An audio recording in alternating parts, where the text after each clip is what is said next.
ஆராதனை ஆகியே ஆராதனை. நம் தேவனை நாம் துதித்து நாம் பாடுவோம். ஆராதிக்க தக்க ஒருவர் நம் தேவன் ஒருவரே. ஆமென். ஹல்லேலூயா. ஆராதனை தேவனே, ஆராதனை இயேசுவே, ஆராதனை ஆகியே ஆராதனை. ஆராதனை தேவனே, ஆராதனை இயேசுவே, ஆராதனை ஆகியே ஆராதனை.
ஆராதிப்பேன், நான் ஆராதிப்பேன்.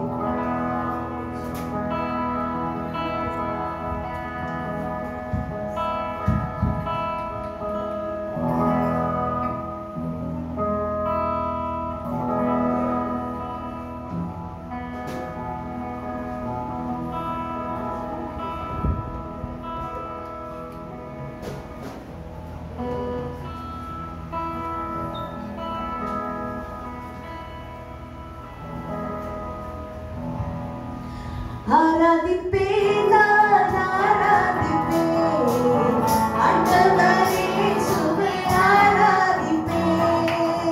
ஆராதிப்பேன், நான் ஆராதிப்பேன், ஆண்டவரே இயேசுவை ஆராதிப்பேன். நல்லவரே உம்மை ஆராதிப்பேன், நல்லவரே உம்மை ஆராதிப்பேன், நல்லவரே உம்மை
ஹalleluya ஸ்தோத்திரம் ஸ்தோத்திரம் கர்த்தாவே.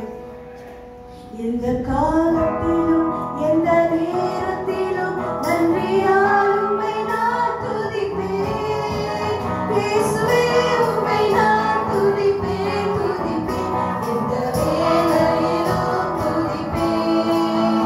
இயேசுவே உம்மை நான் துதிப்பேன் துதிப்பேன். எந்த வேளையிலும் துதிப்பேன். எந்த காலத்திலும் எந்த நேரத்திலும் நன்றியால் உம்மை நான் துதிப்பேன். இயேசுவே உம்மை நான் துதிப்பேன் துதிப்பேன். எந்த வேளையிலும் துதிப்பேன். இயேசுவே உம்மை நான் துதிப்பேன் துதிப்பேன். எந்த வேளையிலும் துதிப்பேன். ஆதியும் நீரே அந்தமும் நீரே ஜோதியும் நீரே என் சொந்தமும் நீரே. ஆதியும் நீரே அந்தமும் நீரே ஜோதியும் நீரே என் சொந்தமும் நீரே. எந்த காலத்திலும் எந்த நேரத்திலும் நன்றியால் உம்மை நான் துதிப்பேன். இயேசுவே உம்மை நான் துதிப்பேன் துதிப்பேன்.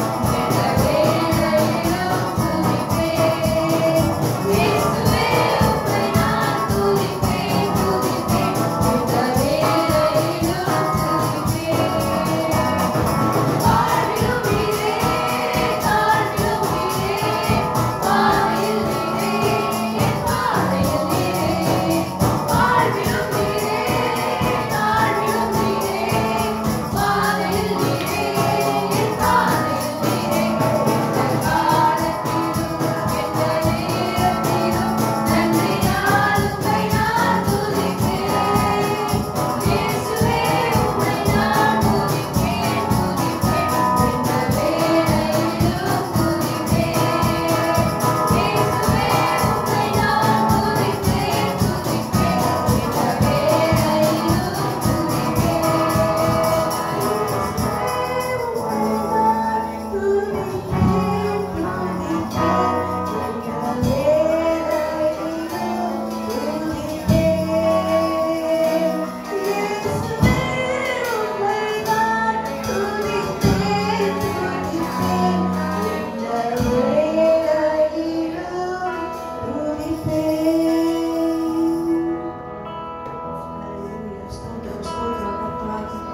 நன்றி ராஜா. அப்பா சுவாமி நீர் சர்வ வல்ல தேவன் ஆண்டவரே சுவாமி. அப்பா நீர் அதிசயம் செய்கிற தேவன் ஆண்டவரே சுவாமி கர்த்தாவே. நீர் எங்கள் நடுவிலே நீர் இருக்கிறீர் ஆண்டவரே சுவாமி ராஜா. அப்பா நாங்கள் கர்த்தாவே ஆண்டவரே சுவாமி என்ன செய்தாலும் அது ஒன்றும் ஆகாது ராஜா. ஆனால் என் தேவன் நீர் இப்பொழுதே கர்த்தாவே சொன்னால் அது ஆகும் கர்த்தாவே. நீர் கட்டளையிட்டு அது நிற்கும் ஆண்டவரே சுவாமி. நீர் அதிசயங்களை செய்கிற தேவனாக இருக்கிறீர். உமக்கு ஸ்தோத்திரம் ஸ்தோத்திரம் கர்த்தாவே. அதிசயங்கள் செய்கிறவர் நம் அருகில் இருக்கிறார். அற்புதங்கள் செய்கிறவர் இயேசு நமக்குள் வசிக்கிறார். அதிசயங்கள் செய்கிறவர் நம் அருகில் இருக்கிறார். அற்புதங்கள் செய்கிறவர் இயேசு நமக்குள் வசிக்கிறார்.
Okey ya, jadi kita dengar Yohanes 6 ayat 5 hingga 11.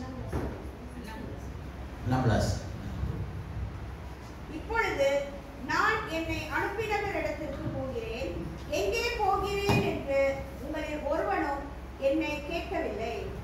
ஆனாலும் நான் இவைகளை உங்களுக்கு சொன்னதினால் உங்கள் இருதயம் துக்கத்தால் நிறைந்திருக்கும். அல்லேலூயா. போன வாரம் ஆண்டவர் சொன்னாங்க, கொஞ்ச நேரம் என்னை பார்ப்பேன், கொஞ்ச நேரம் என்னை பார்க்க மாட்டேன். ஓகே, ஆண்டவர் அது என்ன சொல்றாருனாக்கா அவரோட மரணத்தை குறித்து சொல்கிறார். மரணத்திலிருந்து மீண்டும் அவர் உயிர்த்திருக்கிறார் 3ஆவது நாள். அப்போ கொஞ்ச நேரம் நீ பார்ப்பேன், கொஞ்ச நேரம் என்னை பார்க்க மாட்டேன்னு சொன்னார். ஆனால் அப்புறம் அவர் சொல்கிறாரு, நான் பரலோகத்தில் போவேன். அப்போ ஆண்டவர் இப்போ பரலோகத்தில் இருக்கிறார். பரலோகத்தில் இருக்கும்போது நம்ம அவரை பார்க்கல, ஆனால் மீண்டும் வருகிறார், அவரை மீண்டும் சந்திப்போம். இப்போ கேள்வி என்ன பண்ணுறாக்கா, இது சொன்னதில் பிரகாரம் சீசர்கள் யாரும் அவரை பார்த்து கேட்கல. இயேசு பார்த்து இவர் இப்படி சொன்னபோது, ஏன் கொஞ்ச நேரம் இருப்பேன், கொஞ்ச நேரம் இருக்க மாட்டேன், நான் எங்கே போகிறேன்னு சொல்கிறது கூட இவங்க அது குறித்து இயேசு விட்டு கேட்கல. அவங்க நீ என்ன சொல்ல வர, நீ எங்கே போகிற, ஆனால் ஆண்டவர் கூட்டி அவர் சொல்லியிருக்கிறார். அவரை கொடுமைப்படுத்துவார்கள், அரெஸ்ட் பண்ணுவார்கள், துன்பப்படுத்துவார்கள், மரண தண்டனை கொடுப்பார். இது குறித்து எல்லாம் ஆண்டவர் இவர்களுக்கு சொல்லியிருக்கிறார். கிறிஸ்து பிரியமானவர்களே, இன்றைக்கு ஆண்டவர் இயேசு அது குறித்து சொல்லும்போது, இவர் கொஞ்ச நேரம் இருப்பேன், கொஞ்ச நேரம் இருக்க மாட்டேன்னு சொன்னபோது இதில் என்ன நடக்குதுன்னாக்கா, இவர்கள் துக்கம் அடைகிறார்கள். ஏன்னாக்கா ஏன் துக்கம் அடைகிறாருனாக்கா, இவர்கள் இயேசு தான் நம்பி அவர்களோட வேலையெல்லாம் விட்டு இயேசு பின்னாலேயே வந்தவர்கள். அப்போ இயேசு பின்னால் அவர் வந்ததுனால எல்லாம் தேவைகள் இவர்களுக்கு சந்திக்கப்பட்டது. ஆண்டவர் இயேசு கொடுத்துருக்கிறார். இப்போ ஆண்டவர் இவர்கள் விட்டு போனாக்கா இவங்களோட கதி என்ன? எனக்கு வேலை எல்லாம் விட்டுட்டு வந்துட்டேன், வியாபாரம் எல்லாத்தையும் விட்டுட்டு வந்துட்டேன், இவர் எங்களை விட்டு, இவர் தான் எங்கள் தலைவர் என்ன நினைத்து வரும்போது இவரை எங்களை விட்டு போனாக்கா எங்கள் கதி என்ன ஆகும்? அதை நினைத்து இவர்களுக்கு துக்கம் அடைகிறார்கள். Jadi apa yang kita dapati di sini? Ayat 5, aku akan pergi kepada dia yang mengutuskanku. Maknanya Yesus akan pergi kepada Bapa. Tiada seorang pun antaramu bertanya, kemana engkau hendak pergi? Sekarang hatimu bersedih. Mereka sedih kerana Yesus akan tinggalkan mereka dan berada di pangkuan Bapa, yaitu di syurga. Jadi mereka telah meninggalkan semua kerja mereka dan ikut harapkan Yesus akan menolong mereka dengan kehendak mereka, keperluan mereka. Kerana itu mereka sedia kalau Yesus tinggalkan mereka. வாசியமாயாளர். நான் உங்களுக்கு உண்மையை சொல்லுகிறேன், நான் போகிறது உங்களுக்கு பிரயோஜனமாய் இருக்கும். நான் போகாதிருந்தால் தேற்றரவாளன் உங்களிடத்தில் வரார். நான் போவேனேயாகில் அவரை உங்களிடத்திற்கு அனுப்புவேன். Jadi di sini apa Yesus berkata, kalau saya pergi ke tempat Bapa yang ada yaitu di surga, bila saya pergi saya akan hantar seorang pembantu. நான் உங்களுக்கு ஒரு தேற்றவாளன் பரிசுத்த ஆவியானவர் உடன் ஏன்னா ஆண்டவர் இயேசு உங்களுடைய அனாதியாக விட்டுட்டு போல. ஆண்டவர் இயேசு சீசர்களை அப்படியே விட்டுட்டு போல. ஏன்னா அவர் நம்பி வந்து இருக்கிற இந்த சீசர்களுக்கு ஆண்டவர் சொல்றார், நான் பரலோகத்துக்கு போக வேண்டும். வேற சொன்னது பிரகாரம் அவர் பரலோகத்துக்கு போய் எதுக்கு அவர் பரலோகத்துக்கு போறார்? ஒரு தேற்றவாளன் அனுப்ப. ஆனா அவருக்கு ஒரு வேலை இருக்கு பரலோகத்துல. என்ன வேலை? என்னத்தை ஆயத்தப்படுத்துறார்? நம்மளுக்கு ஒரு வாசத்தலத்தை ஆயத்தப்படுத்துறார். அதுக்கு அவருக்கு ஒரு வேலை இருக்குதாங்க. அதனால அவர் போக வேண்டும். மீண்டும் வருகிறார், உங்களையே பரலோகத்துக்கு கொண்டு போங்க. அதனால அந்த இடம் உங்களுக்காக ஆயத்தப்படுத்த இயேசு இப்ப பரலோகத்துல இருக்கிறார். சரியா?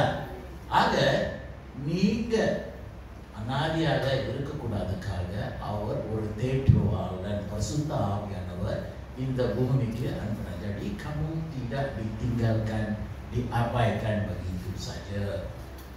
Yesus kena pergi ke surga untuk menyediakan tempat untuk kamu. Beliau akan datang kali kedua untuk menjemput kamu ke surga. Jadi sekarang Yesus berada dengan Bapa, sedang menyediakan tempat kekal untuk kita. Sebab itu Yesus kena pergi. Walaupun Yesus berada di tempat surga itu, dia tidak tinggalkan begitu saja. Jadi dia hantar seorang pembantu kepada kamu untuk menjaga kamu. தொடர்ந்து வாசிப்போம். jadi dia sebut apa? அவர் வந்து பாவத்தை குறித்தும், அவர் வந்து பரிசுத்த ஆவியானவர் வந்து உங்களுக்கு என்ன குறித்து? பாவத்தை குறித்து, நீதியை குறித்தும், நியாய தீர்ப்பை குறித்தும், நீதியும் நியாய தீர்ப்பு குறித்து உலகத்தை கண்டித்து உணர்த்துவார். உலகத்துக்கு கண்டித்து உணர்த்துவார். ஆவியானவர் உங்களுக்கு அவர் உதவியாக இருக்கிறார். நீங்க பாவத்துல வாழாதபடி, நீங்க பாவம் செய்யாதபடி ஆவியானவர் உங்களை உணர்த்துவார். ஏய், நீ இயேசுவின் பிள்ளை, இது தப்பு, இது செய்யாத, இது பாவம் என்று பரிசுத்த ஆவியானவர் உங்களுக்கு உணர்த்துவார். அதே சமயத்தில் நீங்க நீதிமானாக வாழ வேண்டும். அதுக்காக அந்த பரிசுத்த ஆவியானவர் உங்களுக்கு கற்று வழி நடத்துவார். நீ நீதியாக வாழ வேண்டும். அதே சமயத்தில் நியாயத்திற்கு குறித்தும் அவர் உங்களுக்கு உணர்த்துவார்.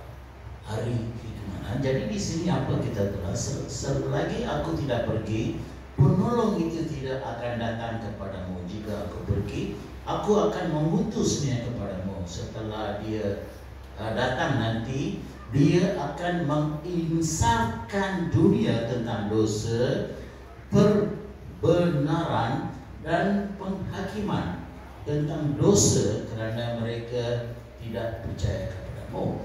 Jadi orang yang tidak percaya, dia akan mengingatkan kamu membuat dosa kerana mereka tidak percaya Yesus dan buat apa saja mengikut kehendak dunia ini. Aga இது குறித்து பரிசுத்த ஆவியானவர் நியாயத்து நாட்களிலே நீ பதில் சொல்லியாவணும்.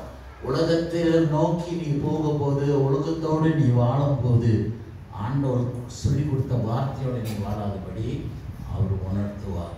நீ இயேசுவை விசுவாசிக்காதவங்களோட வாழ்ந்து கொண்டிருக்கும் போது உங்களுக்கு நியாய தீர்ப்பு உண்டு என்று பரிசுத்த ஆவியானவர் உணர்த்துவார். தொடர்ந்து வாசிப்பார்.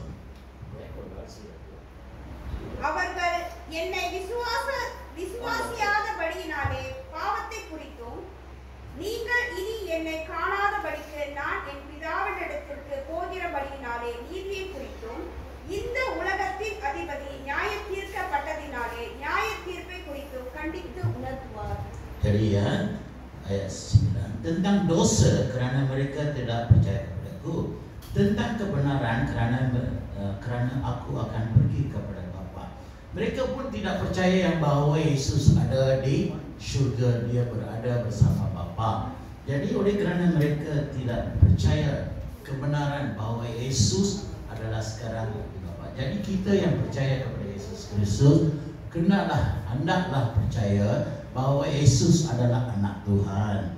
Yesus telah datang ke dunia kerana menyelamatkan kita daripada dosa, dan beliau telah terima segala hukuman dosa di atas beliau supaya kita selamat daripada neraka. Faham? Jadi kita kena percaya bahawa Yesus sekarang telah bangkit daripada kematian dan Yesus sekarang berada bersama Bapa. Ini adalah kebenaran. இது உண்மை என்று நீங்க விசுவாசிக்க வேண்டும். ஆண்டவர் இயேசு தேவனோட குமாரன். இயேசு நம்ம பாவத்துக்காக பூமிக்கு வந்தார். இயேசு நமக்காக எல்லா பாவத்தையும் தன் மேல சுமந்தார். இயேசு மரணத்தை சந்தித்தார். மூன்றாவது நாள் உயிர்த்தெழுந்தார். இப்ப இயேசு பிதாவோட இருக்கிறார் என்ற இந்த உண்மை நீங்க விசுவாசிக்க வேண்டும். கிறிஸ்துவ விசுவாசிக்கிற பிள்ளையாக, ஆண்டவரோட பிள்ளையாக இந்த விசுவாசத்தை, இந்த உண்மை நீங்க அறிந்து ஏற்றுக்கொள்ள வேண்டும். ஏனென்றால் இந்த உலகத்தை ஆண்டு கொண்டு இருக்கிற பிசாசானவன் ஆண்டவர் ஜெயித்தார். மரணத்தை குறித்து வைத்து அவன் இயேசுவை கதை அதோட முடிச்சிடலாம்னு நினைச்சான். ஆனா ஆண்டவர் இயேசு சொன்னபடி மூணாவது நாள் உயிரோடு வந்தார். அது கிறிஸ்து பிரியமானவர்களை இன்றைக்கு நாம் வணங்குற நம்பிக்கொண்டு இருக்கிற ஆண்டவர் உயிருள்ள ஆண்டவர், ஒரு சத்த பணம் இல்லை. ஆக அந்த பிசாசையை ஆண்டவர் ஜெயித்தார். மரணத்தை ஜெயித்து வந்த ஆண்டவர் பிசாசு தோல்வி அடைந்தார். அந்த பிசாசையை ஆண்டவர் தலையை வெடித்து கொன்றார். ஆக நீங்க விசுவாசிக்கிற இயேசு இன்று உயிருள்ள ஆண்டவர். Jadi kamu percaya ya bahwa Yesus adalah penyelamat kamu. Yesus adalah Tuhan, anak Tuhan. Yesus akan datang kembali ke dunia ini untuk menghakimkan kita dan menghakimkan dunia dan membawa kita ke syurga. Kerana Yesus telah percaya daripada kematian, yaitu si iblis membawa kematian. Yesus percaya menghukum iblis dan menang daripada situ. Jadi kita sekarang percaya kepada kebenaran. Sekarang Yesus akan datang dan membawa kita ke syurga. Untuk membawa kita ke syurga, kita kena hidup dalam kesucian. Jalan-jalan untuk hidup dalam kesucian பரிசுத்த ஆவியானவர் நம்மளுக்கு வழிகாட்டுவார். அந்த பரலோகத்துக்கு நாம் எப்படி பரிசுத்தமாக இருந்து பரலோகத்துக்கு போக வேண்டும். Jadi Holy Spirit itu akan membawa kita dan mengajar kita.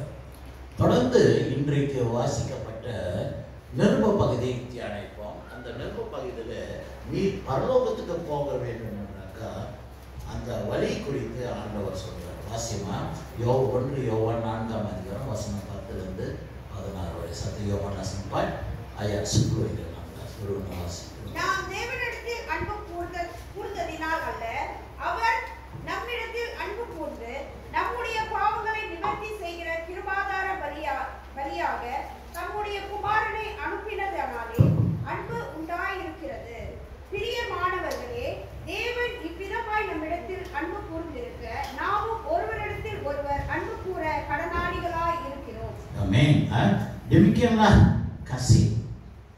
Bukannya kita mengasihi Allah, tetapi Allah mengasihi kita, lalu mengangkat anaknya sebagai korban pendamaian bagi dosa kita. Jadi oleh kerana Allah yang mengasihi kita, bukan kita kasih Allah, sebab itu dia hantar penyelamat. ஆக நம்ம தேவனை அன்பு செலுத்துறதுனால ஆண்டவர் தன்னோட குமாரன் இந்த பூமிக்கு அனுப்புறார். ஆண்டவர் நம்ம மேல அன்பு உள்ளவராக இருந்ததுனால நம்ம மரணத்துக்குள்ள போகக்கூடாது. ஏன்னா பாவத்தின் சம்பளம் மரணம். அதுக்குள்ள நம்ம போகாதபடிக்காக அவர் மேல அன்பு வைத்ததுனால தன்னோட ஒரே குமாரன் ஆண்டவராகிய இயேசு கிறிஸ்துவை இந்த பூமிக்கு அனுப்பினார். ஆக jadi saudara-saudara yang ku kasihi, Allah amat mengasihinya. ஆண்டவர் நம்ம மேல மிக அன்பு வைத்திருக்கிறார். maka haruslah kita kasih mengasihi. இதனால ஆண்டவர் நம்ம மேல அன்பு வைத்ததுனால நம்மளும் பிறர் மேலும் அன்பு வைக்க வேண்டும். அன்பு இல்லாதவன் தேவனை அறிய முடியாது. ஆண்டவர் நம்ம மேல அன்பு வைத்ததுனால தன்னோட குமாரனை அனுப்பி நம்மளை இந்த பூமியிலிருந்து பாவத்திலிருந்து அவரை விடுதலையாக்கினார். அதே போல ஆண்டவர் அறியாத உன்னோட சகோதர சகோதரிகளுக்கு நம்பும் அன்பு செலுத்த வேண்டும். ஆண்டவர் அன்பு உள்ளவர், ஆண்டவர் நல்லவர் என்று நம்ம காட்டுற அன்பின் மூலியமாக அவர்களும் ஆண்டவருக்குள்ள ரட்சிக்கப்படுவார்கள். அவரும் ஆண்டவர் நல்லவர் என்று அறிந்து கொள்வார்கள். அவர்களும் ஆண்டவர் அன்பு உள்ளவர், ஆண்டவர் இயேசுதான் பாவத்துக்கு மன்னிப்பு கொடுக்கிறவர், பரலோகத்துக்கு வாசல் என்று அவர் அறிந்து கொள்வார்கள். Tiada siapa pernah melihat Allah. ஆண்டவர் இது வரைக்கும் யாரும் சந்தித்ததில்லை. சொல்லுவாங்க, ஆண்டவர் பார்த்துட்டு இந்த பரலோகத்து வரைக்கும் போயிட்டு வந்துட்டேன்னு சொல்லுவாங்க. அதெல்லாம் பொய். ஆண்டவர் கிளியராக சொல்றாங்க. இது வரைக்கும் ஆபிரகாம் கூட ஆண்டவர் பார்க்க முயற்சி பண்ணுவது பார்க்க முடியல, மோசேசும் பார்க்க முடியல. எவ்வளோ பெரிய தீர்க்கதரிசிகள். ஆக நம்மளும் ஆண்டவர் இது வரைக்கும் யாருமே பார்த்ததில்லை. எப்போ ஞாயிற்றுக்கிழமைக்கு தான் நம்ம ஆண்டவர் நேருக்கு நேராக சந்திப்போம். இல்லையா? ஆக வசனம் கிளியராக சொல்லுது, யாரும் அந்த tidak orang pernah berjumpa dengan Allah, tetapi jika kita kasih mengasihi Allah tetap ada di dalam kita dan kasihnya sempurna di dalam kita. Agar ஆண்டவர் நேராக சந்தித்ததில்லை. kita tidak pernah berjumpa dengan Allah depan mata kita. Tetapi bila kamu akan merasa yang kamu berada dalam Allah adalah apabila kita mengasihi saudara kita. நாம் ஒருவர் மேல அன்பு செலுத்தும் போது நாம் ஆண்டவரோடு இருக்கிறோம். ஆண்டவர் நம்மளுக்குள்ள இருக்கிறார். அந்த அன்பிலே நீ ஆண்டவர் உணர்வுவர். Jadi kamu akan merasihi apabila kamu kasih mengasihi di antara saudara kamu. Oleh itu, ia adalah penting bahawa kasihlah di antara satu sama lain. Number சபையிலே நாம் ஆண்டவராக பிள்ளையாக இருக்கிறோம். நம்மளுக்குள்ளே முதலாவதாக முன் உதாரணமாக ஒருவர் மேலே நாம் அன்பு செலுத்துவதாக இருக்க வேண்டும். ஒருவர் மேலே நாம் அக்கறைப்படுவதாக இருக்க வேண்டும். அவர்கள் கஷ்டப்படுறாங்களா விசாரிங்க, kenalilah bahwa saudara mara kita atau di dalam gereja kita kalau sesiapa dalam kesusahan, ambil berat, tanyalah. Okey, எப்படி இருக்குமா, எப்படி இருக்குப்பா, நல்லா இருக்கிறியா, சுகமாக இருக்கிறா, நோயாக இருக்கிற கேள்விப்பட்ட போது நீங்கள் விசாரிக்கிறவர்களாக இருக்க வேண்டும். ஆசிரியர் 3 வாரமாக ஆசிரியர் அநேகர் நீங்கள் விசாரித்தீர்கள், அது நல்லது. அதான் ஆண்டவர் கேட்குறார், நான் சீக்காக இருந்தேன் எனக்காக நீ வந்து பார்த்தியா, நான் ஹாஸ்பிட்டலில் இருந்தேனே பார்த்தியா, ஜெயிலில் இருந்தனே என்னை பார்த்தியா, நான் உடுப்பு இல்லாமல் இருந்தேனே எனக்கு உடுப்பு கொடுத்தியா, நான் பசியாக இருந்தேனே எனக்கு சாப்பாடு கொடுத்தியா. இதெல்லாம் ஆண்டவரோட வார்த்தை, சும்மா சொல்லலை. ஆக கிறிஸ்துவ அறிந்திருந்தாங்க நம்ம அக்கறை எடுக்க வேண்டும். புரியுதுங்களா? ஆக பாஸ்டர் சீக்காட்டும் போது அநேகர் எனக்காக ஜெபித்தீர்கள், அநேகர் விசாரித்தீர்கள், அநேகர் வந்து சந்தித்தீங்க. சரிங்களா? அதில் நீங்கள் இருக்கிறீங்க. அறியாதவங்க, கேட்காதவங்க, உங்களுக்கு தப்போ டடாக்கானே சிலரா நான் ஆண்டவருக்கு உண்மையாக இருந்தேன், நான் ஆண்டவர் சொல்லி கொடுத்த வார்த்தைக்கு உண்மையாக இருந்தேன் நம்ம விசாரிக்கலாம். நீங்கள் மட்டும் இல்லை, அநேகர் கூட ஊழிய செய்கிறவர்கள் ஊழியக்காரர்கள் கூட விசாரிக்கல. இது வரைக்கும் ஒரு மெசேஜில் காலில் இருக்கிறாங்க. ஆனால் ஆண்டவருக்கு தெரியும். ஒரு ஊழியக்காரர்களுக்கே அந்த அக்கறை நீங்களும். So we have weaknesses. ஆனால் இதிலிருந்து நம்ம மாற வேண்டும். அதுதான் தெரியாத அவர் பாடு நல்லா இருக்கிறாங்க இருந்தாலும். ஆனால் ஆண்டவர் சொல்கிறார், இயேசு சொல்கிறார், நீ விசாரித்தியா, அன்பு செலுத்தியா. ஒரு மேலே ஆண்டவர் சொல்கிறார், நீ அன்பு செலுத்த வேண்டும். நம்மளும் அதை செய்வதாக இருக்கிறது. கிறிஸ்துவின் மனங்களே, இந்த நாளிலே நாம் அந்த பரிசுத்தத்தின் வழியிலே நாம் போக வேண்டும். ஆண்டவர் பரலோகம் பரிசுத்தமான இடம். பரிசுத்தம் இல்லாதவன் பரலோகத்துக்கு நீங்கள் போக முடியாது. ஆக ஆண்டவர் இன்றைக்கு நிரப்ப பகுதியில் கிளியராக சொல்கிறார், ஒரு மேலே நீங்கள் அன்பு செலுத்த வேண்டும். நீங்கள் அந்த அன்பு செலுத்தும் போது தேவன் உங்களோடு இருக்கிறார். நான் ஆண்டவர் பார்த்துட்டேன், ஆண்டவர் சந்தித்துட்டேன், அதெல்லாம் போயிருக்கிறார் ஆண்டவர். அதை எப்படி நீங்கள் ஆண்டவர் சந்திக்க முடியும்னாக்கா நீங்கள் ஒருவரோடு அன்பு செலுத்துவதாக இருக்க வேண்டும். ஆண்டவரோட அன்பு அதில் வெளிப்பட வேண்டும். அப்போ ஆண்டவர் உங்களோடு இருக்கிறார். ஆண்டவர் பரிசுத்த ஆவியானவர் உங்களை வழிநடத்துவார்.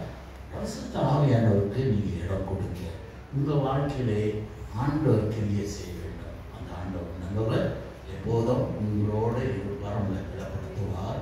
ஆண்டவருக்கு உண்மையாக இருங்க. நியாய தீர்ப்பு நாட்கள் இது சீக்கிரமாக வருகிறது. அதுக்குள்ள தேவனை அறிந்து ஆண்டவருக்கு உண்மையாக இருக்க வேண்டும். கர்த்தர்